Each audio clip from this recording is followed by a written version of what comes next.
Hi everyone, welcome back to another video from Gaming Basics. In today's episode, I'm going to be showing you how to redeem your PlayStation gift card online. So without further ado, let's get straight into the video. First of all, launch open a web browser of your choice and then go to PlayStation.com. Press enter on your keyboard to end up in the official website for PlayStation. Make sure to log into your PlayStation account by entering your correct credential. Once you're signed in, from the main home page, click on your profile icon at the top right hand corner. In the expanded menu, click on Redeem Code. Now, enter your 12 characters long redemption code that is available to you on your PlayStation gift card. Simply go ahead and enter it in the text box and click on the continue button at the bottom in order to complete your redemption. So that is how it can be easily done.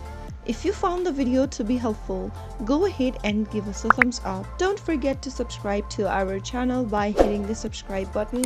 Also press the bell icon so that you'll never miss another upcoming upload from us. I will see you again in the next episode. Goodbye till then.